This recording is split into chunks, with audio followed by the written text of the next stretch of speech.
tools that you can start learning to develop for mixed reality. There is a great selection of tools. One of the very popular one is Unity Engine. It has a great UI which allows you to drag and drop objects or assets and create your applications right at the UI level.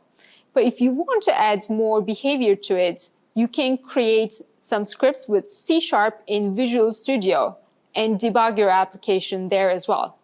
And we have an emulator for HoloLens that you can use directly from Visual Studio. Another great tool that we are supporting now is Unreal Engine, and it's a very popular tool among designers. And if you're developing for the web, we have multiple choice. Babylon.js is a great library which has amazing examples and a playground that you can start playing with. 3JS and A-Frame are two other very popular libraries that you can start playing today. You can choose from any of these tools to get started with mixed reality.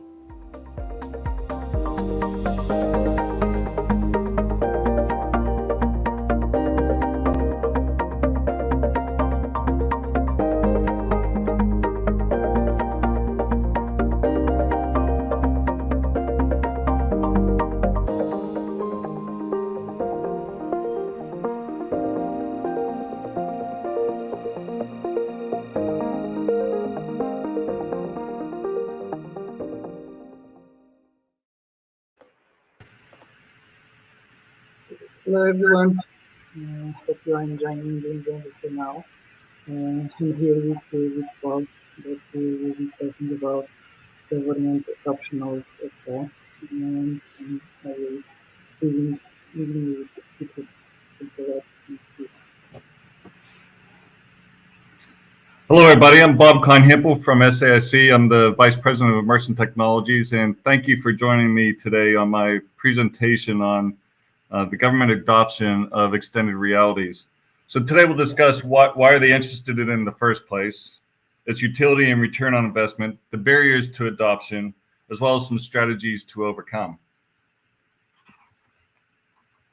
You know, there's explosive growth in extended realities today. I'm sure that many of you all are aware of. You know, there are global market predictions that it's going to go anywhere from about a $35 billion market today to about a $1 trillion in about 3 to 5 years. In fact, we're already seeing in the government space, we're already seeing significant indicators of this exponential growth. There was a recent, in the US government, there was a recent award to Microsoft for $21.6 billion for a product called the IVAS for military purposes, for AR kind of purposes for that, as well as they're adopting a program we support called Pilot Training Next. But before we jump into, and then there's also the ubiquity of extended realities. And so, you know, predictions are also in about that 3 to 5 year horizon is going to be as ubiquitous as the, you know, as say the phone, the mobile device phone, as well as laptop computers, and that's contributing to this explosive growth that I'm predicting here. But what is XR?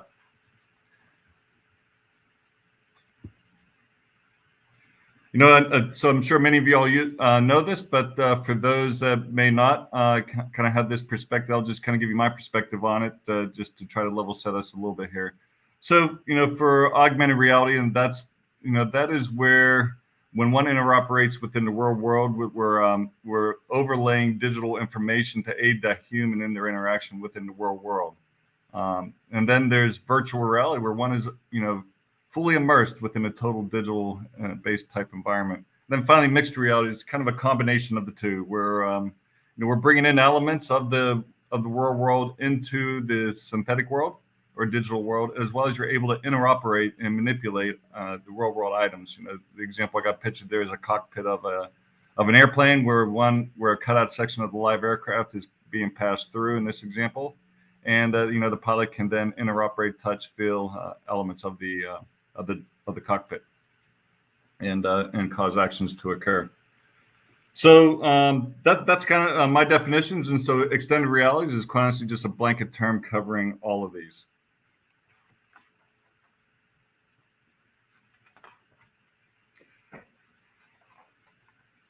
So, you know, I'd like to give you all an example of you know, a little simple example of extended realities, you know, and why it's important. So all aware of driverless car technology. Think about all the sensors required and how many times a second data and information about that car and environment needs to be processed. A dashboard of that data might look something like this, but it's much more complex than this and way more dynamic.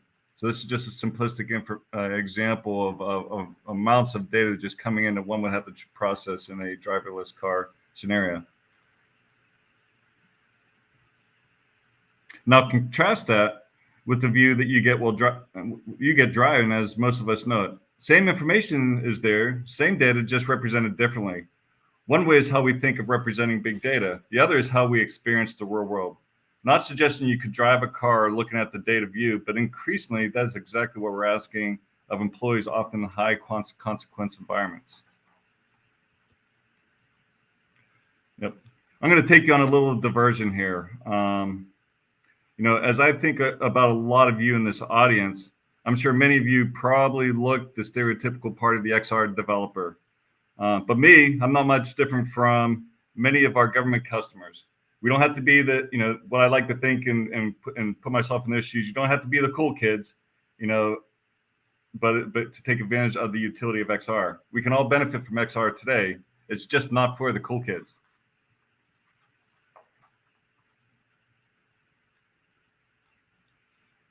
Using XR, our government organizations take advantage of hundreds of millions of dollars invested by hardware manufacturers, as well as the UX, largely from the gaming industry, which employees are already familiar with and have come to expect in interactions with the technology. SAIC, my company, happens to have a lengthy history with using game tech for things like simulations, training capabilities, education, all super relevant in utilizing extended realities.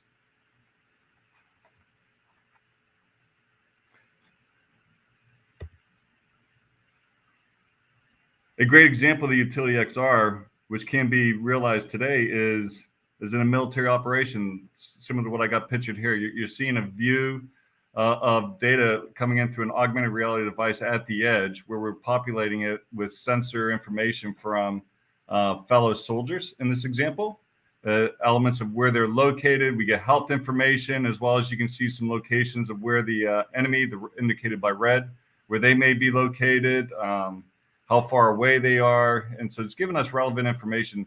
You could also add to this data that we're drawn from this world, such as elements of health, biometric information, status of equipment they may have, all kinds of things. So huge power to be drawn, information power from big data that we can bring to the users of such capability. A civilian example of this is drawing upon the data in the cloud, as such as one's patterns of life, their interests, etc. In this example, AR can aid this person interacting with the real world. Think of it sort of like if you're like a Google Maps or Apple Maps, and where when you pick up your phone, it realizes you want to go home, it starts giving you instructions to do that. You get information about, hey, here's a restaurant nearby, and you can draw upon that information. And then the augmented reality is providing all that information through whatever type of user interface that you happen to be utilizing.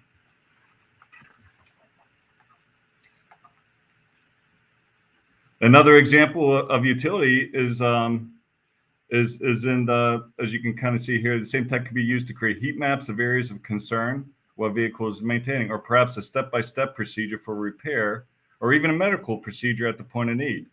So great utilities realized in this particular space.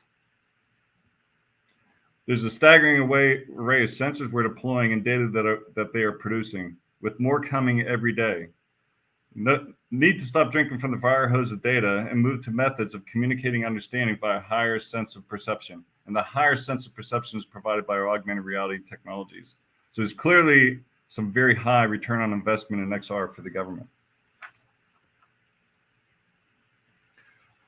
So hopefully this helped. That little journey there took you on some basic scenarios I'm sure many of you are aware of, helps overcome just the perception of novelty. And so the reason why I did that, when the government's trying to adopt extended realities, many of them perceive it's still a novel technology, but there is, as we just discussed, there's huge return on investment already on it.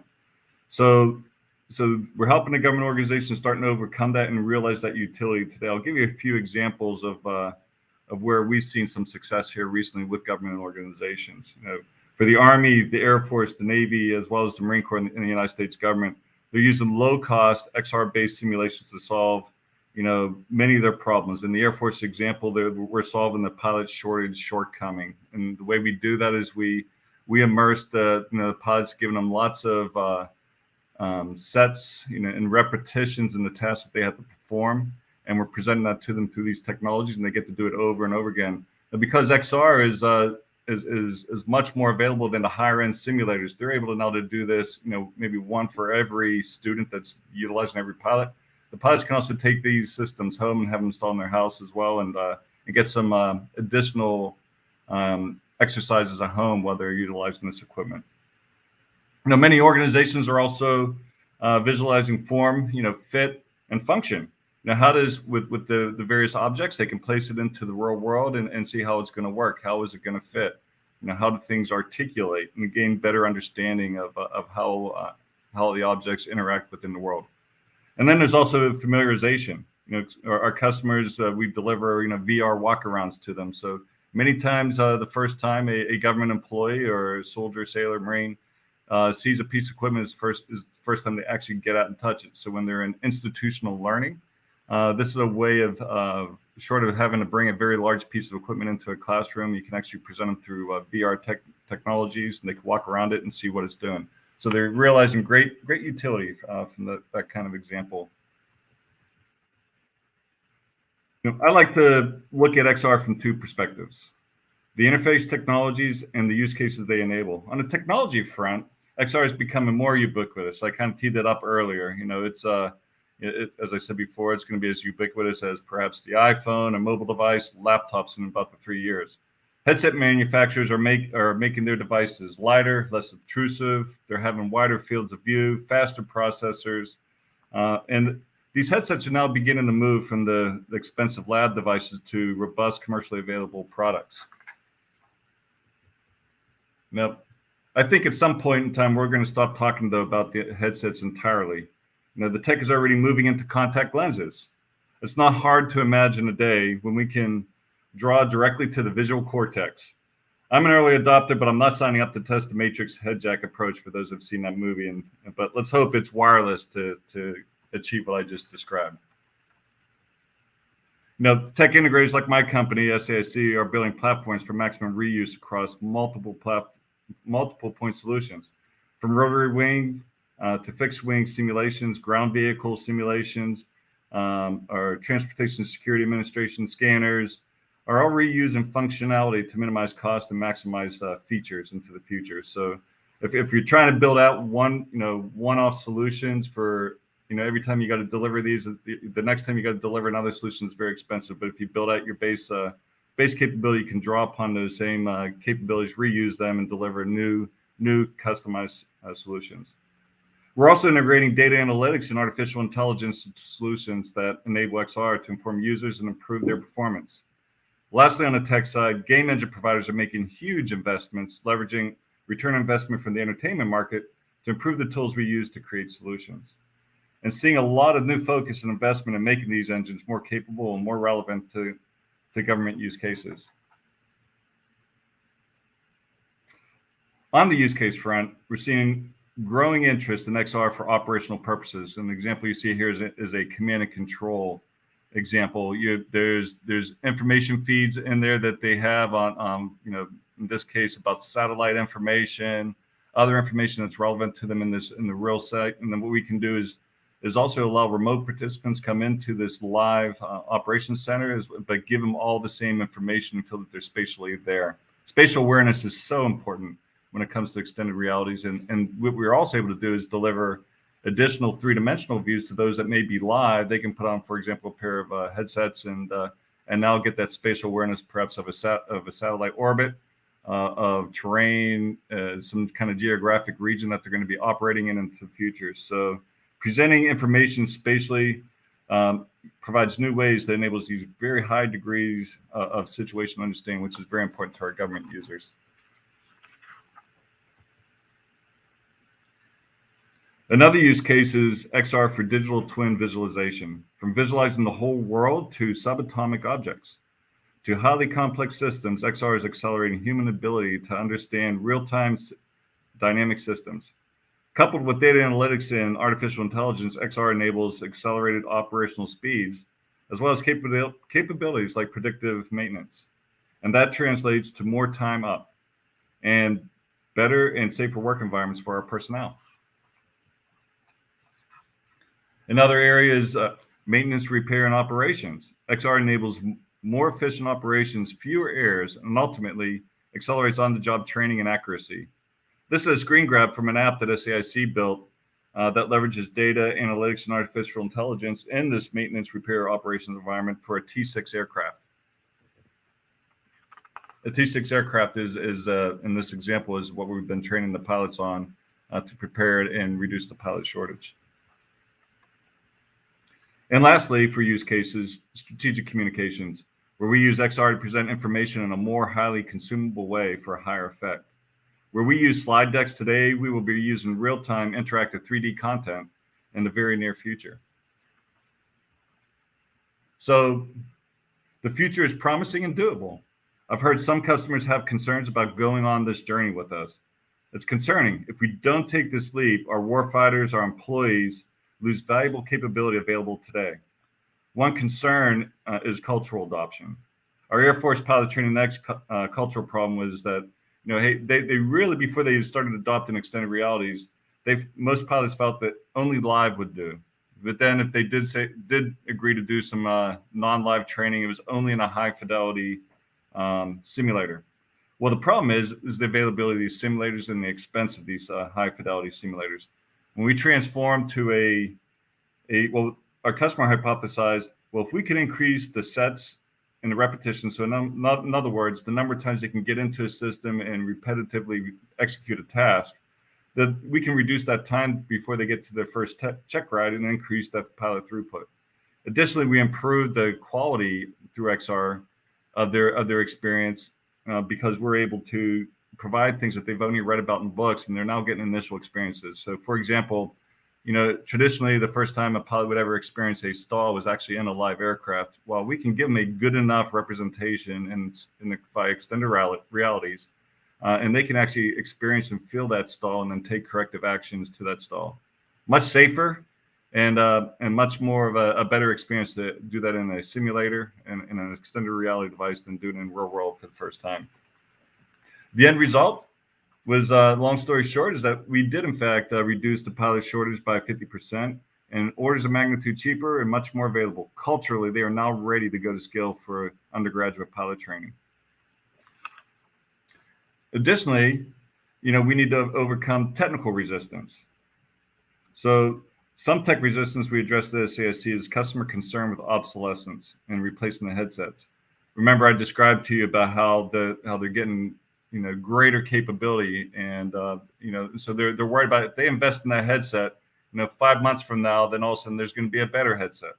So what we have to do as our strategies is implement strategies so that there's somewhat what I call future-proofed, so that we can then swap out the headsets, always allow them to adopt the new headset into the solutions that we're providing. Also their concern on the technical side is mobility. Is it tethered? Does it restrict their movement? Are they able to track hands? And other user experience, bulky, is it fatiguing?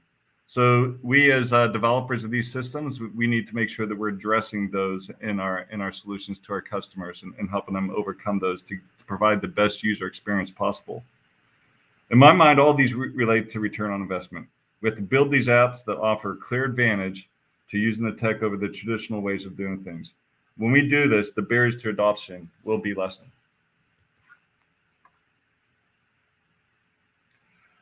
The best developers are taking those concerns into consideration when developing solutions. For example, we build software that is agnostic to the headsets to address the obsolescence concern. More and more headsets are natively wireless, addressing mobility. New tracking approaches are more accurate and flexible in use cases. And yeah, I think there's concern about looking like a geek in a funny headset. We've heard that and seen that many times. And there's an example of my developers right there with wearing these funny headsets, and sometimes our customers do not want to be wearing those kind of devices as they're executing their tasks. But think about this, though. If we can reach the competency or even mastery of a skill set and half the time, then I think those concerns go away very quickly, and they can get beyond some of these shortcomings as we continue to mature these end user devices over time.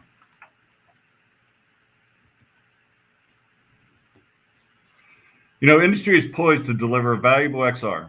The government can realize the benefit today and be positioned to be ahead in the future when XR will be everywhere.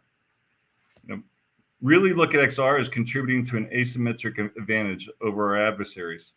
Whether near-peer nation states, hackers seeking to compromise our information systems, or even the threat of global pandemic, these technologies offer us a way to view the problem differently and to get to a solution more quickly. My call to you is to be the catalyst and take steps take steps to develop high ROI solutions, realizing values for our customers. This will overcome the barriers and accelerate the XR adoption. Well, I want to thank you all for listening to this, and I do have time for a few questions. So thank you very much for your time. Hi, Bob. Thanks a lot for the presentation. It was really focused on the problems that you are solving and the problems you are facing when you speak with others about your solutions. I don't have any questions in the chat, and I don't know if you want to talk a little bit more about any of the solutions that you presented that solved any specific problem. Yeah, sure. I see, for instance, that if you have less than one trip from Europe to America, it's enough to buy HoloLens, more or less. So I think the return on investment here can be easier explained because the cost reduction would be dramatic when you use these kind of solutions, right? No, that's absolutely right. So, for example, in the pilot training next example that I gave you, a typical high fidelity simulator is about $15 million, if not more, for a single simulator. The problem with those simulators, though, is throughput. And so because they're so expensive, they're limited in availability. And then you have pilots waiting to get onto those very expensive systems.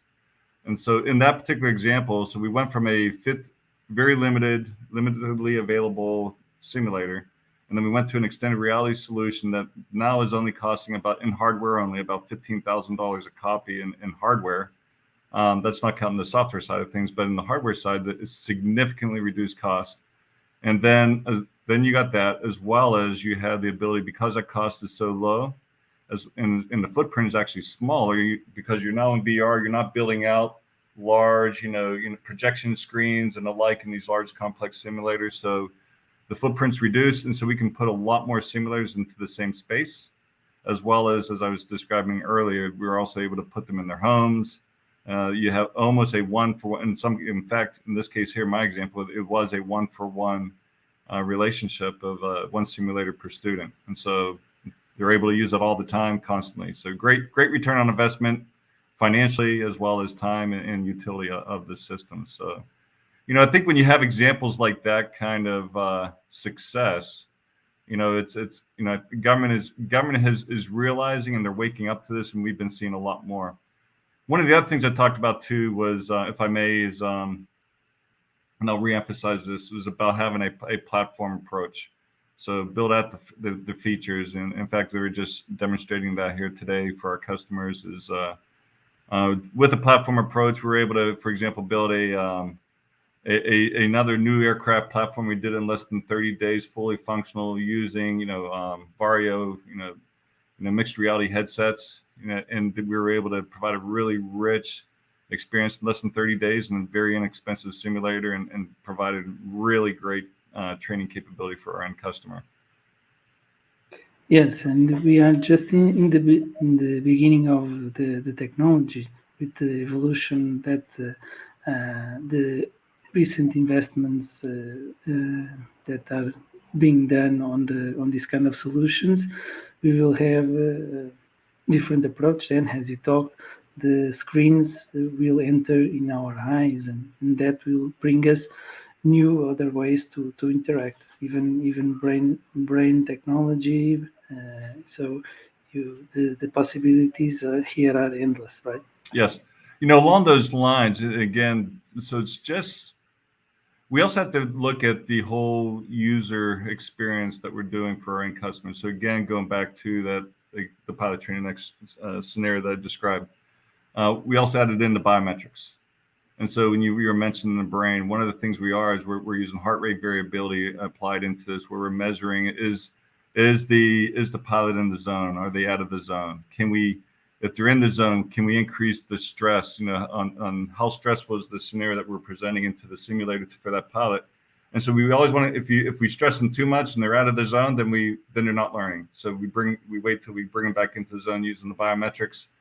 And then once they're in that zone, then we can appropriately adjust the scenario that's being presented and improve that experience. So now you're able to provide unique experiences for each individual user of these simulation devices, because you have that kind of understanding, as well as the analytics behind it. And so, in some cases, you have an instructor who's observing the performance on these systems.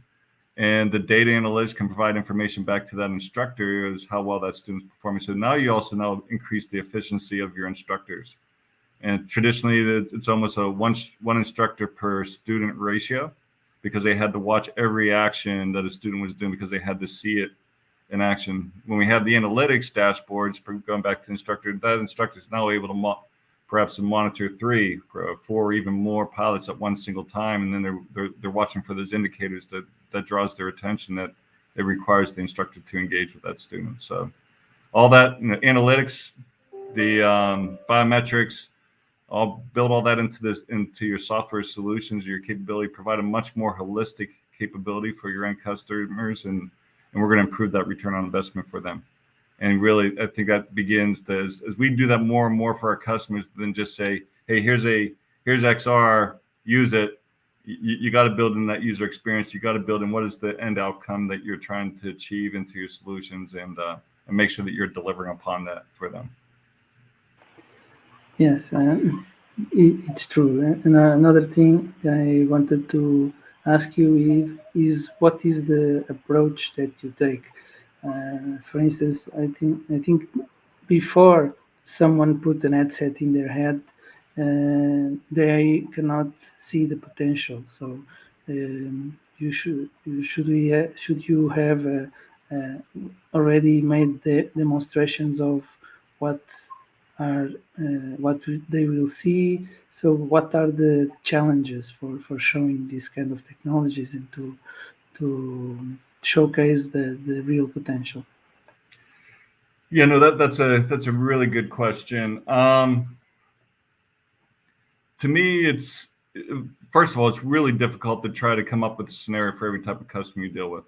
And one time, in one, let's say in a particular conference, I may in one given day have pilots coming by. I may have somebody who wants a tank simulator, somebody who wants a scanner capability that I've described before. So the spectrum is very wide, and so you got to understand the customer's problems, and then you highlight the features that you have and the capabilities and how you would combine them to help solve those customer problems. So the first thing you always start with is, hey, not look at the tech, have a conversation about the customer problem first, understand what their needs are, understand the outcome they're looking for, and then help articulate how some of the features of your capabilities, your extended realities capabilities, how that can help aid your end customer where they need to get to. So it really is, the much more effective communications with them is understand first, understand the problem, and go from there. Yes, and you have to find the right interlocutor. Yes, also right, because not everyone will understand what this technology is capable of. Yeah, right? Like for example, we'll start with a customer, and sometimes we'll find, as we're having that conversation with them, we may end up finding out that, hey, the headset's not the answer. If that kind of perception, it's they need a mobile, perhaps a web AR kind of solution. And so you have that at the ready too. And so So that's what you want to show them. You don't want to force them into the headset if that's not what they're looking for. And so they may want the mobility and the lightweight and the instant ability that you might be able to get from the mobile XR kind of capability into, that we all have kind of in our phone capabilities these days. So, and I would have a multi-platform approach. I think you're definitely limited if you have just a single, hey, I just have VR, I just have this VR headset solution. I think you need to be able to deploy to multiple platforms, to your augmented reality platforms, to your VR platforms, to mixed reality platforms, to mobile platforms, and have an approach for many of your solutions being able to work and then apply those to the different customer problems. Yes, and it's a hard job to have a holistic approach to all these kind of problems and have a solution in mind, because normally the VR space, everyone is a tech guy, and they forget that you have to find a solution for a problem, right? Yep. So it's not And just having a funny technology, but you need to solve real problems. Mm-hmm. I think so then pulling this back a little bit to this was about government adoption, and so you got to help the government understand what their problems are. You got to help educate them on the technology. I think we do need to re-emphasize with them that there is utility to be realized today. Don't wait. And that's so you got to get them to. They all have in their mind these barriers. They're worried about the obsolescence of the equipment. They have a lot of worries in their mind for them to jump in and take the leap of faith for this. And so we got to help them overcome that, and you got to be prepared to have those conversations with them and have your strategies ready to go. I can't reemphasize how important that is. Have those conversations, be ready, help get them off the sidelines. And so I've been out there doing a series of engagements with our customers and really just telling that ROI story, helping them realize how it could work for them, help them make the arguments to come off the sideline. Put prototypes in their hands, get them in, give them a little bit of this the candy and have them taste of it, and they're gonna love it. And then now you set the hook. For sure. One use case I didn't see highlighted is the education. I saw training, but not education for universities and for K-12, and is something that the government might want also have solutions, and the XR space is on there also. So do you see also opportunities in the education field? If I understood you, so on the communication side, is that what you're asking? No, education. Education. Education, yes. Education, yes. Many of these things can, in fact, be used on the education side. In fact, we do have platforms that you can take some, for example, the walk around experiences are very valuable in education. That's not been a big target of mine, but I can easily see the application of something like a VR walk around experience. And it's a student has never, seen for example, a prehistoric animal, a dinosaur, and we build that out in VR, and now they can actually experience that by looking at a two-dimensional picture of one in a book. Very quickly you can have some of these things developed into either VR or augmented reality thing to have a pop up out of the book and provide those experiences. They're much more richer. Because to me is I should have perhaps this has always been a compelling argument with government is we all grew up, as we experience the world growing up, we see and perceive the world three-dimensionally.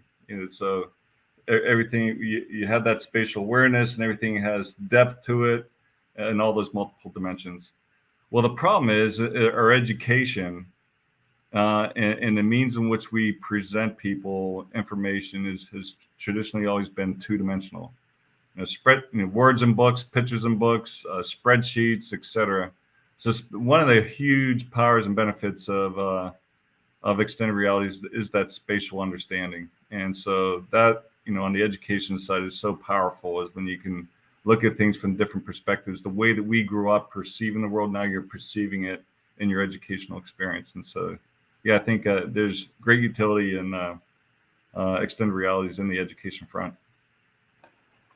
Yeah, I do think so, but the question was more about the challenges to show that to the government, because they have their own systems, they have their own learning systems, they have their own teaching systems. So does it take? Do you need to change everything? What is your perspective, or what would be the challenges for that particular case of education? Well, I'll speak from my experiences. You have to understand their environments, and so you can't force a technology onto them, but you can find ways of, understanding what their constraints are. Do they have deployment constraints? Do they have bandwidth constraints? You got to look at how are they going to use it? What environment they're going to use it in their classroom? Do they have broadband internet or do they not? Does this need to be a standalone? Can it be a networked capability? And so you just can't, again, going back to that thing, you just can't force a solution at them and then hope that they're going to adopt it and use it. You have to understand where they're coming from. Take a design thinking approach when you engage them, so that you can understand the many factors that influence one's journey in using and applying the extended reality solution, so that when you do employ it with them and deliver it, it's going to work in their environment. And so I think that's how you again, go back, understand the problem. I can't say that enough. For government adoption is, yes, you got to understand them. You got to feel their pain, feel their hot, what are their hot buttons, and and then I think if you're able to solve those with your solution for them, you're going to deliver. But again, it's a holistic approach. It can't be here's my shiny object and force it in and hope that they're going to use it. So sure. That's why we do have a customer as part of our delivery methodology. We do apply a customer experience capability, because that is just so important to go in, using those design thinking approaches and the like to totally understand them. And then you create a great user experience as well as a customer experience, because that's how you're going to get the cultural adoption. The other thing too is start off with pilots, not pilots I was talking about before, start off with small deliveries and then test it out with them and help them generate the data, help them themselves understand and make the case that, hey, this is producing results for them, with this small, maybe in an education scenario, in a single classroom, they're getting success with it. It's working for them. Or perhaps you need to, in an agile fashion, adjust what you were delivering to really make it work. So again, that's another technique, is not only understand the problem, but also have an agile delivery methodology where you're prototyping the initial one, make sure it's going to fit within their environment, work within their environment. And, then generate the data to make the business case, so they can make the business case to take it to scale across their enterprise. Yes, I think it is the best approach, not only for the government projects, but for all the projects and all the clients. So I don't know if you want to make a final sentences about, or should we finish the? Sure. I'll tell you what, I'll just go ahead and conclude for everybody. First of all, thank you everybody for your time. I hope you got something out of this. If you want to chat with me later, I'd be more than happy. Reach out to me, engage. I'll be happy to talk with any of you all. I don't know if you guys are able to provide my contact information, but feel free to share it. But again, just emphasize some key things is, you got to help dealing with the government. We all have to engage with them. You have to understand them, make efforts to understand what their needs are and listen to them, and then have strategies yourself to how you have, understand what your features, what are your offerings in your extended reality capability that's going to help them, get them from the sidelines and get them into adopting the technology. And there's tons of utility that they can realize today. So let's not let them wait. Let's get them off their sidelines. Thank you. Thank you, Bob. Thank you very much for your presentation. And thank you all. And this is the last session for today. Tomorrow we will have one more day of this event, and I will see you there. Thank you.